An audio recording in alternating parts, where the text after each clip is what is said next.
Everyone at Riverside Speedway laughed when 18-year-old Maya Sullivan, the mechanic's daughter in grease-stained coveralls, rolled her beat-up Camaro to the starting line beside $40,000 racing machines. Track owner Richard Blackstone smirked from his luxury box, adjusting his gold Rolex as cameras captured what he expected to be the most entertaining failure of the season. The crowd's laughter echoed across the asphalt as Maya's car sputtered and backfired, black smoke billowing from the exhaust. But when Blackstone dared her to prove her Junkyard special belonged on his professional track, Maya's steady hands gripped the steering wheel with a confidence that made the laughter die in a few throats. What happened next would expose a 20-year-old secret that destroyed Blackstone's empire and revealed the true genius behind every innovation the racing world claimed as his own. Maya had grown up in the shadow of Riverside Speedway. Literally. Her father, Tony, operated Sullivan's auto repair in a cramped garage 3 blocks from the track, where the roar of engines provided the soundtrack to her childhood.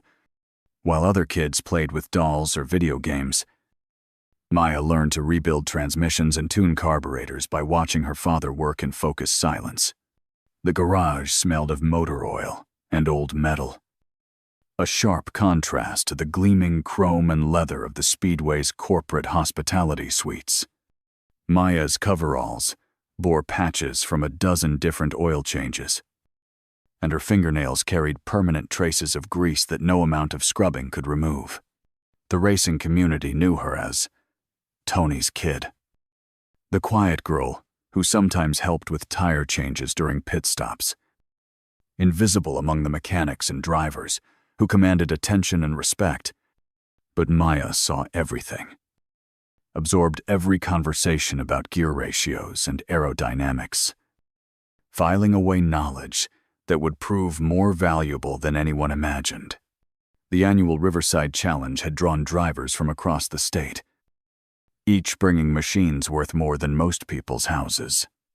Corporate sponsors lined the pit area with banners advertising everything from energy drinks to luxury cars, while television crews captured footage for the evening sports broadcasts. Richard Blackstone presided over it all, from his climate-controlled tower. A man who had transformed a small-town dirt track into a multi-million-dollar racing empire through what he called innovation and vision. His success story graced magazine covers and business school case studies. The self-made entrepreneur who revolutionized stock car racing through breakthrough engineering and aerodynamic design. The Blackstone name appeared on everything from racing schools to automotive patents. A brand built on the reputation of being the smartest man in the room. Maya watched him through the chain-link fence that separated the public viewing area from the exclusive corporate boxes, studying the way he gestured grandly while explaining racing strategy to reporters and investors. The trouble started when Maya approached the registration table with her entry fee in crumpled $20 bills. The officials looked from her beat-up Camaro to her grease-stained appearance and barely suppressed their laughter. Word spread quickly through the pit area that Tony, the mechanic's daughter, thought she could race with the professionals, a piece of gossip that reached Blackstone's ears within minutes. He descended from his tower like a king, addressing peasants, his Italian leather shoes clicking against the asphalt as he approached Maya's car with an entourage of photographers and track officials. The crowd gathered, sensing drama, as Blackstone circled the Camaro with exaggerated inspection, pointing out rust spots and mechanical flaws for the cameras.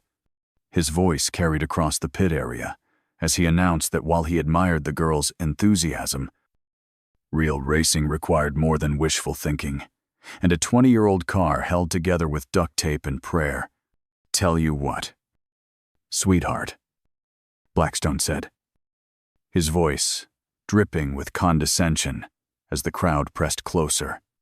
"Since you've already paid your entry fee, I'll give you a sporting chance. But let's make this interesting for everyone. He gestured toward the assembled drivers and sponsors, his smile sharp as a blade. "If your little jalopy can beat even one car in the time trials just one, I'll personally sponsor your racing career for a full season. But when you lose, and we both know you will, you agree to stay off my track permanently. No more dreaming about things that are way out of your league." The crowd erupted in anticipation, some calling out encouragement, while others placed mock bets on how quickly Maya's car would break down. Cameras clicked and whirred, capturing what everyone assumed would be a humiliating moment that would end a naive girl's racing dreams forever. Blackstone's associates chuckled at his theatrical generosity, knowing full well that no amateur driver in a rebuilt streetcar could compete against professional racers in purpose-built machines. Maya felt the weight of 100 stares as she stood beside her car, but her voice remained steady when she accepted the challenge. "One condition," she said, loud enough for the microphones to catch. "When I win, you tell everyone the truth about where your revolutionary designs really came from." The crowd stirred at this unexpected response, but Blackstone's laughter boomed across the speedway. He extended his hand with theatrical flourish, agreeing to terms he considered impossible, while photographers captured the handshake between the racing mogul and the mechanic's daughter. Maya's calm confidence unsettled a few observers, particularly the older mechanics who had worked the circuit long enough to recognize something in her posture that suggested this wasn't mere bravado.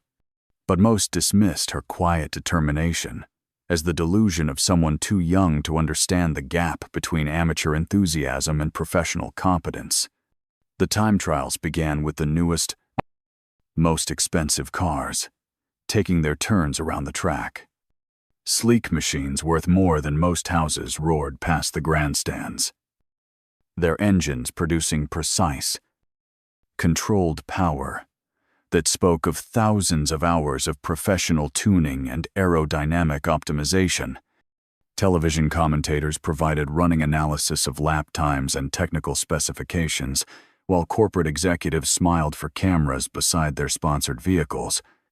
Maya used this time to prepare her own car, working with tools that looked ancient compared to the computer diagnostic equipment used by professional teams. Her father had taught her that understanding came through touch and sound rather than digital readouts, that a properly tuned engine would tell you its secrets if you knew how to listen. She adjusted carburetor settings with practiced precision, checking ignition timing by ear rather than electronic instruments, making modifications that seemed insignificant but would prove decisive when it mattered most. When Maya's turn came, the crowd had already begun to disperse, convinced that the spectacle was over before it began. Her Camaro rolled to the starting line, with none of the dramatic flourish of the professional entries. Its primer gray paint and hand-lettered number contrasting sharply with the sponsor-covered machines that had preceded it. Television cameras focused on Blackstone's expectant face rather than the track itself, anticipating his reaction to what everyone assumed would be an embarrassing failure. Maya settled into the driver's seat, her hands finding familiar positions on the steering wheel and gear shifter, feeling the car's personality through vibrations that had become as natural as her own heartbeat. The engine's idle sounded rough and uneven compared to the professional machines, but Maya heard something in its rhythm that spoke of hidden potential waiting to be unleashed.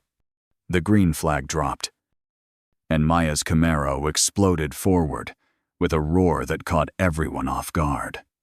The car that had sputtered and backfired in the pit area now screamed down the straightaway with raw power that made spectators step back from the fence. Maya's driving showed none of the hesitation or nervousness everyone expected from an amateur, instead demonstrating the smooth precision of someone who understood exactly what her machine could do. She took the first turn at a speed that should have sent her sliding into the wall, but the car held its line with stability that impressed even skeptical professionals. The crowd's laughter had died completely, replaced by surprised murmurs as Maya's lap time appeared on the electronic boards, showing a pace that put her in the middle of the professional field. The real shock came on the second lap, when Maya began pushing her car to limits that defied everything the observers thought they knew about automotive performance. Her Camaro cornered with the precision of a much more expensive machine, its suspension and handling characteristics suggesting modifications that weren't visible to casual inspection. Professional drivers in the pit area stopped their conversations to watch as Maya carved through turns with lines that demonstrated not just natural talent, but deep technical understanding of racing dynamics. Her lap times improved steadily, each circuit around the track revealing new aspects of her car's capabilities and her own driving skills. By the time she crossed the finish line, Maya had posted a time that placed her third overall, ahead of several professional drivers in purpose-built racing machines worth 10 times what she had invested in her Camaro. The speedway fell silent, except for the echo of Maya's engine as she coasted to a stop in front of the grandstand. Professional drivers stood beside their expensive machines with expressions of disbelief, unable to process what they had just witnessed. Television commentators struggled to find words that could explain how an 18-year-old girl in a rebuilt streetcar had outperformed seasoned professionals with unlimited budgets and factory support.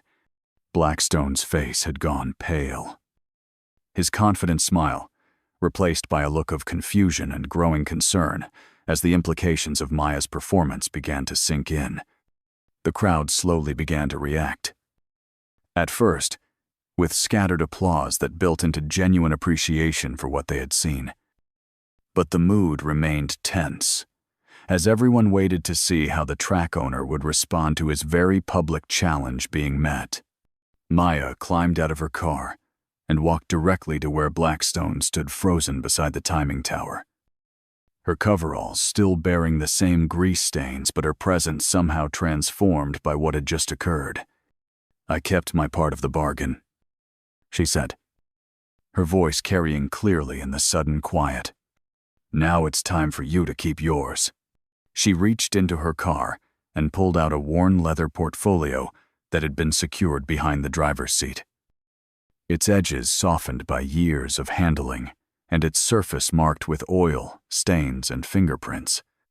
The crowd pressed closer as Maya opened the portfolio to reveal detailed engineering drawings, technical specifications, and design notes that looked decades old, but contained innovations that had defined modern stock car racing. Blackstone's face went from pale to ashen as he recognized diagrams that had supposedly originated from his own engineering team. Revolutionary concepts that had built his reputation and fortune. "These belong to my mother," Maya said, her voice steady, but carrying an edge that made several people step closer to hear every word. "Elena Sullivan was the chief engineer at Riverside Development Corporation before you bought the company in 2003. She designed every innovation you've claimed as your own. From the aerodynamic packages to the suspension systems that made your cars faster than anything else on the track." She held up a technical drawing that showed the exact specifications of what Blackstone had marketed as his breakthrough chassis design, the signature innovation that had launched his empire. The date in the corner showed it had been completed 2 years before Blackstone had even entered the racing business. Signed with Elena Sullivan's precise engineering notation. Professional drivers and mechanics who had gathered around began to recognize details from cars they had driven and worked on. Innovations they had assumed came from Blackstone's well-funded research and development team. The revelation sent shockwaves through the assembled crowd as the implications became clear. Elena Sullivan had been more than just an engineer. She had been the visionary whose designs had revolutionized stock car racing. Her work forming the foundation of an industry that had generated millions in profits while her name had been erased from history. Maya continued pulling documents from the portfolio, each one revealing another aspect of her mother's genius that had been claimed by Blackstone and his corporation. Patents that bore his name showed suspicious similarities to Elena's original designs. Modified just enough to avoid direct copying, but clearly derived from her fundamental innovations. Technical specifications that had supposedly taken Blackstone's team years to develop matched exactly with Elena's notes from decades earlier, proving a pattern of intellectual theft that went far beyond simple inspiration or coincidence. My mother was going to expose what you had done. Maya continued, her voice growing stronger as she spoke, the truth that had been buried for 20 years. She had copies of everything. Proof that you had stolen her life's work and passed it off as your own. But 3 days before she planned to go public, she died in a car accident on Highway 47, the same stretch of road where the county had been reporting brake failures in vehicles serviced by shops that used defective parts. The crowd stirred uneasily at this implication. But Maya pressed on without giving anyone time to interrupt. The insurance investigation was closed quickly, ruled as driver error, despite evidence that her brakes had failed completely. The original police report disappeared from the files, along with the mechanic's statement about the brake components that had been installed just weeks before the accident. Blackstone finally found his voice, though it came out strained and defensive. This is ridiculous. Your mother was just one of many engineers who worked for the company. These designs were developed by teams of people over many years.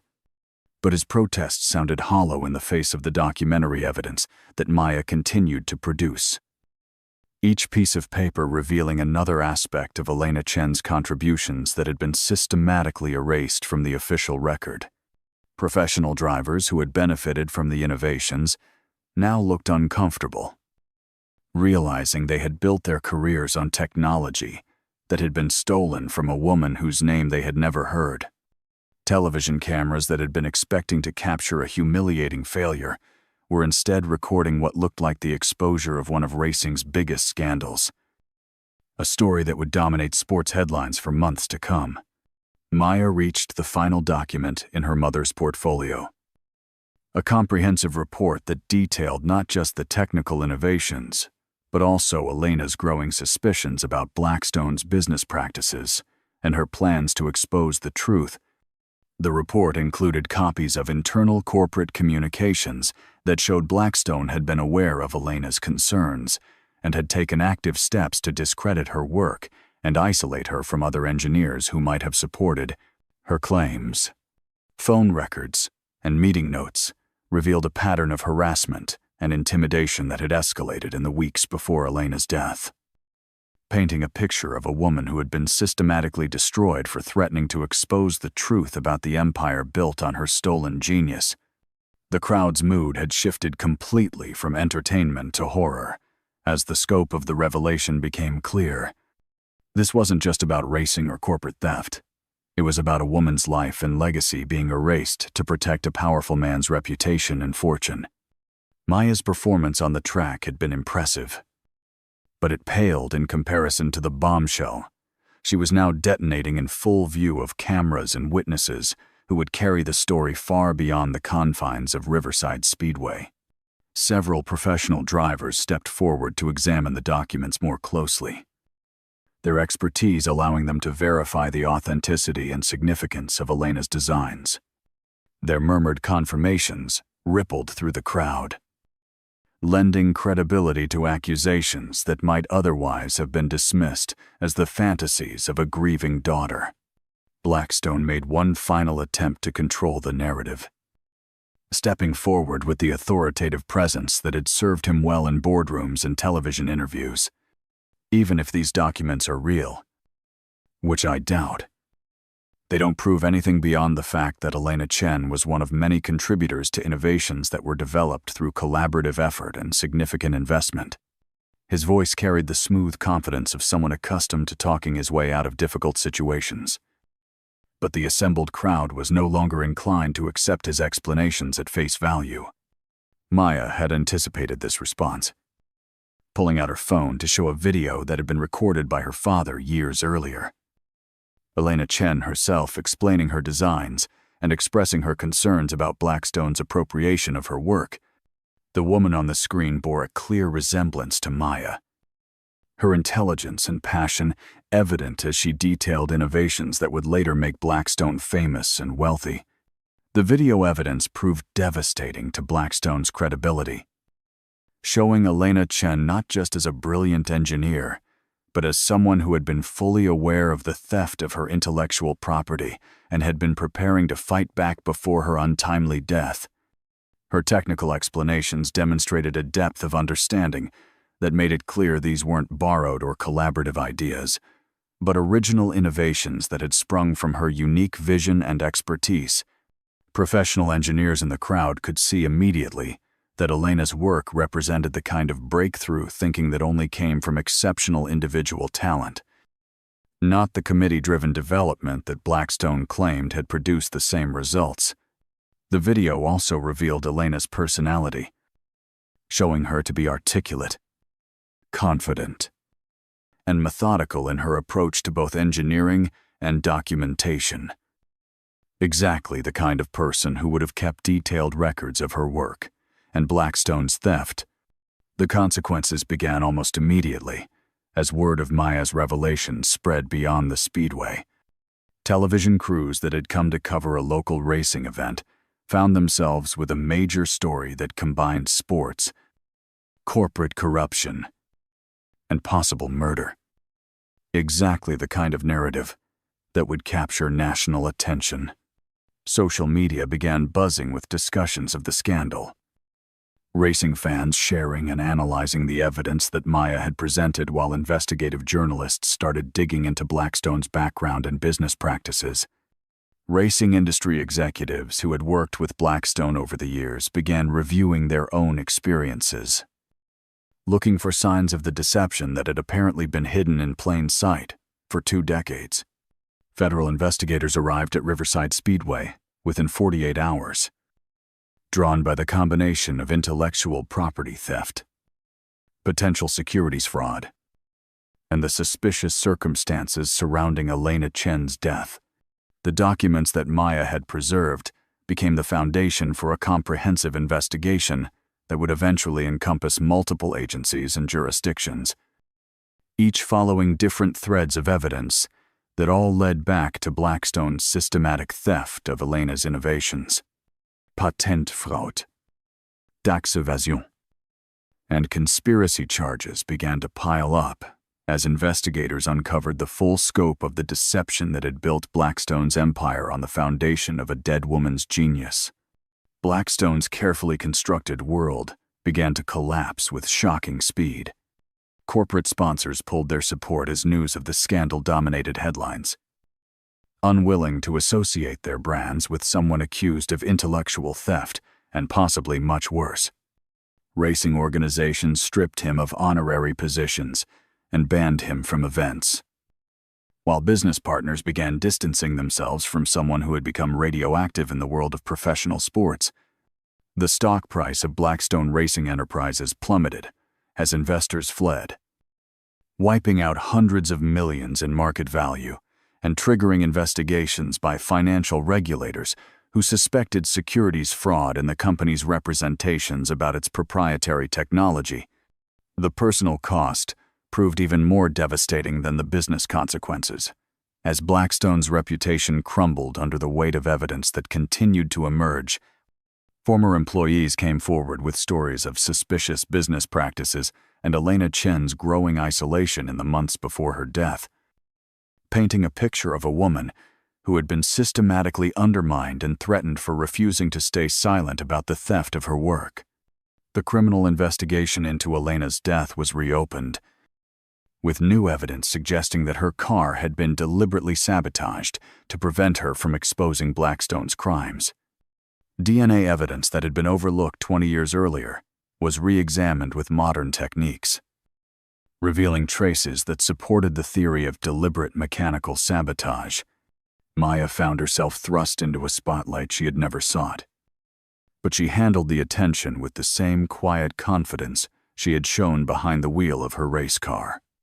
Television interviews and newspaper profiles revealed her to be articulate and determined, driven not by desire for revenge, but by need to restore her mother's legacy and ensure that Elena Chen's contributions to racing technology would finally receive proper recognition.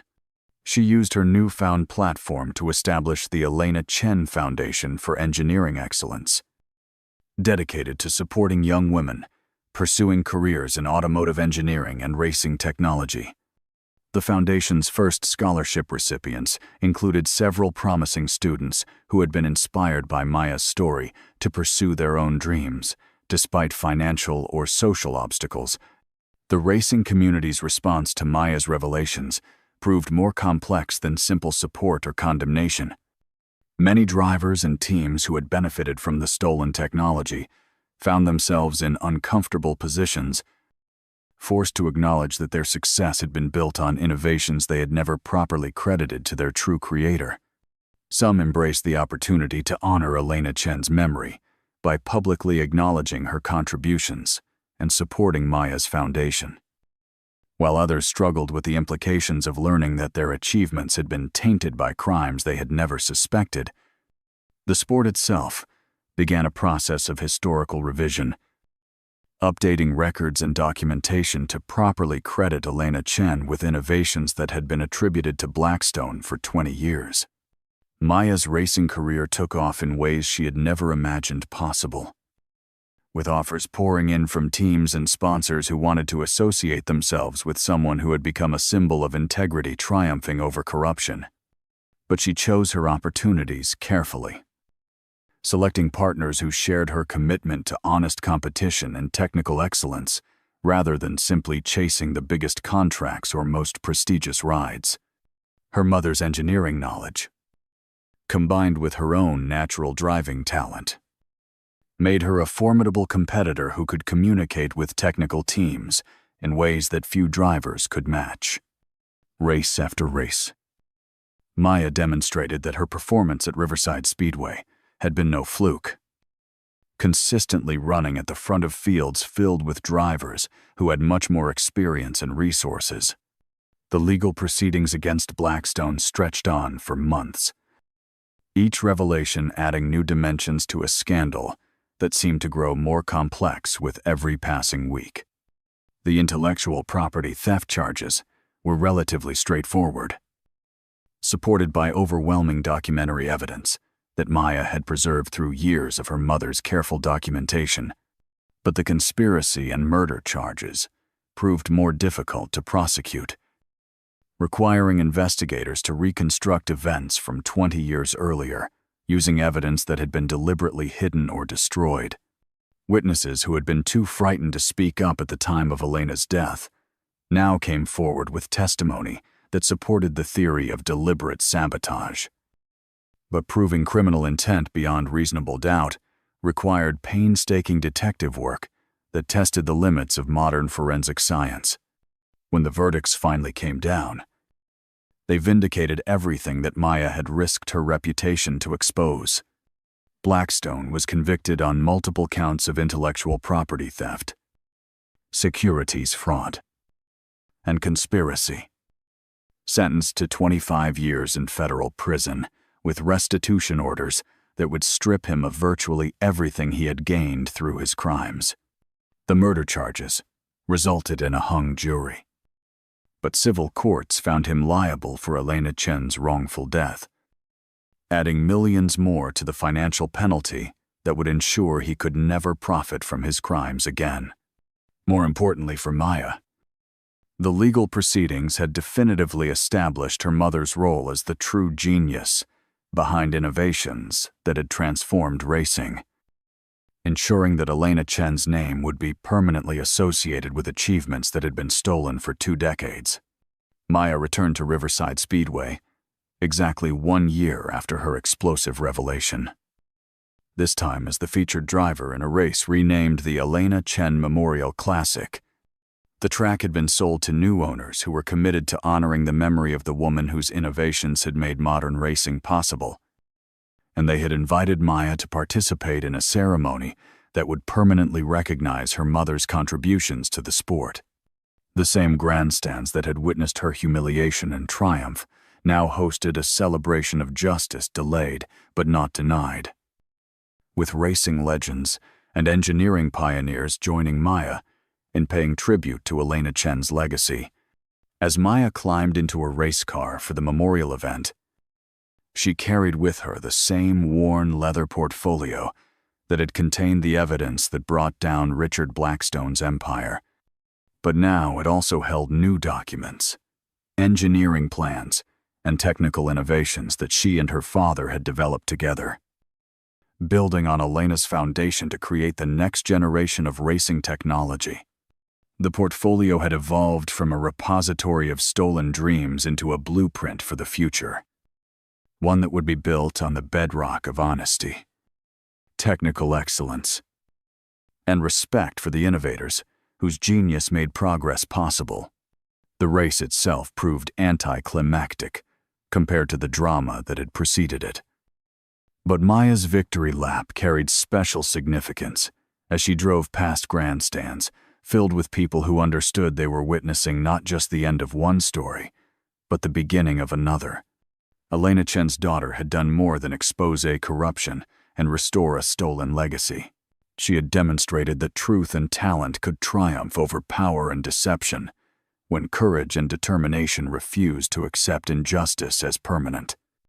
The crowd's cheers echoed across the speedway as Maya raised her mother's portfolio toward the sky, a symbol of dreams that had survived 20 years of suppression to finally receive the recognition they had always deserved.